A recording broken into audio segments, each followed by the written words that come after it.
తెలంగాణలో రేవంత్ ప్రభుత్వం రైతులకు 2 లక్షల వరకు రుణమాఫీ చేస్తామని హామీ ఇచ్చింది. పార్లమెంటు ఎన్నికల కోడ్ నేపథ్యంలో పథకం అమలు ఆలస్యమైంది. అయితే ఆగస్టు 15 లోపు ప్రతి రైతును రుణ విముక్తులను చేస్తామని సీఎం రేవంత్ ఇటీవల ప్రకటించారు. ఈ నేపథ్యంలో రైతు రుణమాఫీ నిధుల సమీకరణపై ప్రభుత్వం కసరత్తు ప్రారంభించింది.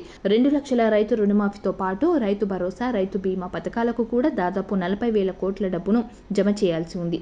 అందుకు రుణ సేకరణ చేయాలని ప్రభుత్వం భావిస్తోంది.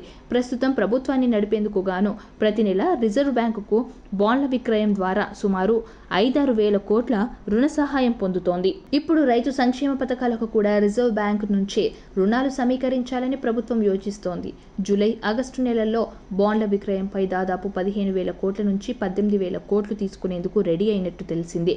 ఇవే కాకుండా ప్రభుత్వ భూములను బ్యాంకుల్లో తాకట్టు పెట్టాలని భావిస్తోందని సమాచారం. ఇదే సమయంలో అర్హులకు మాత్రమే రుణమాఫీ చేయాలని సర్కార్ భావిస్తున్నట్లు తెలుస్తోంది. ఈ నేపథ్యంలో రుణమాఫీపై రేవంత్ సర్కార్ కీలక నిర్ణయం తీసుకున్నట్లు తెలుస్తోంది. మంత్రులు, ఎంపీలు, ఎమ్మెల్యేలు, ఎమ్మెల్సీలకు రుణమాఫీ బంద్ చేయనున్నట్లు తెలుస్తోంది. అలాగే ప్రభుత్వ ఉద్యోగులకు కూడా బంద్ చేసే ఛాన్స్ ఉన్నట్టు టాక్ వినిపిస్తుంది. ప్రభుత్వ ఉద్యోగులకు కూడా రుణమాఫీ నిలిపివేయాలని డిమాండ్లు వచ్చాయి. రుణమాఫీ కోసం 31,000 కోట్లు అవసరమవుతాయని అధికారులు అంచనా వేస్తున్నారు. ఒకేసారి 2 లక్షల వరకు రుణమాఫీ చేస్తామని రేవంత్ సర్కార్ ప్రకటించారు. ఇప్పటికే 10,000 కోట్లు సిద్ధం చేశారు. భూములు తనఖా రుణాల రూపంలో మరో 20,000 కోట్లు సమకూర్చుకోవాలని నిర్ణయించారు.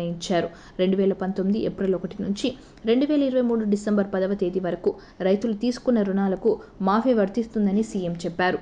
రుణమాఫీకి నిధుల సమీకరణపై ఫోకస్ పెట్టిన రేవంత్ సర్కార్ జూలై 15 నుంచి దశలవారీగా ఇది అమలు చేయబోతున్నారని సమాచారం. కొందరు రైతులు బ్యాంకు రుణాలు తీసుకొని రెన్యువల్ చేసుకోలేదు. వారికి మాఫీ వర్తిస్తుందా? అలాగే ఒక కుటుంబంలో ఎంతమందికి రుణమాఫీ వర్తింపచేస్తారు అనే దానిపై స్పష్టత రావాల్సి ఉంది. ఇప్పటికే 2 లక్షల రూపాయల వరకు రుణాలు తీసుకున్న రైతుల వివరాలను ప్రభుత్వం సేకరించింది.